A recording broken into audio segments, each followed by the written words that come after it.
Hi there, this is H. Victoria Hargro Atkerson.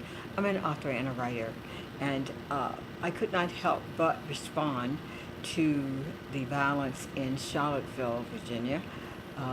My hat goes off to the mayor and the governor of Virginia.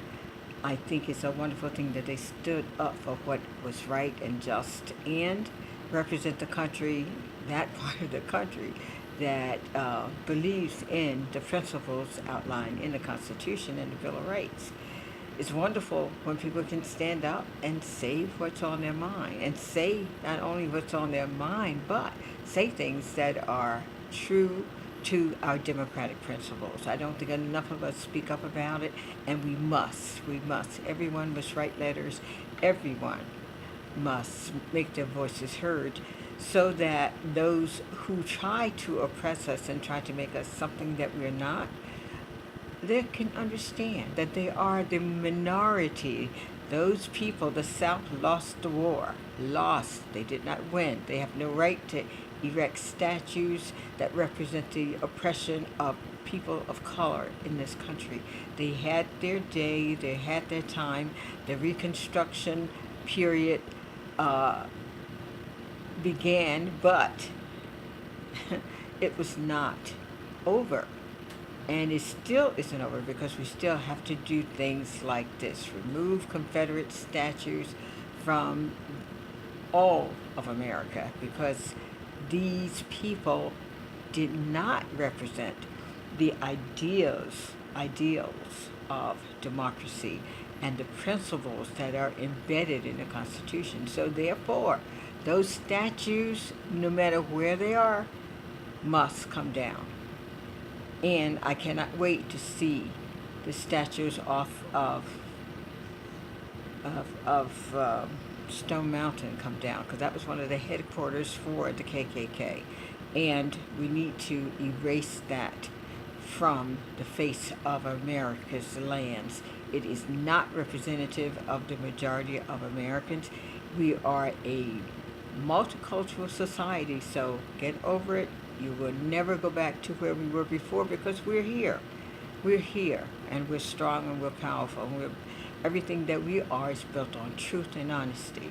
So let's take those oppressive statues down. Let's finish the job that the Reconstructionists did not complete.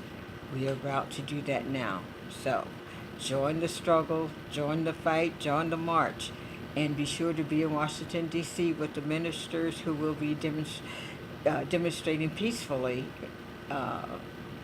for freedom and justice for the celebration of Martin Luther King's speech. I have a dream. That speech is still relevant and important in our lives. So be sure to have listening parties so people can listen to the speech, or you can read the speech to your children and your family. It's very important that Americans stand up and be Americans.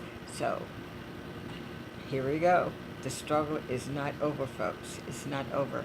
We must finish the job. So now, my latest book. I don't want to get you to get away before I let you take a look at this. This is Enslaved.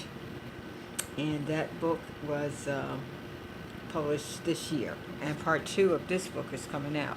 If you want to understand what's underneath all this hatred and craziness that we're experiencing now, take a look at this book because it goes back to explain the attitudes and feelings of the people during that enslavement times. Africans were brutally killed, murdered, abused, raped, you name it, all in the name of white supremacy.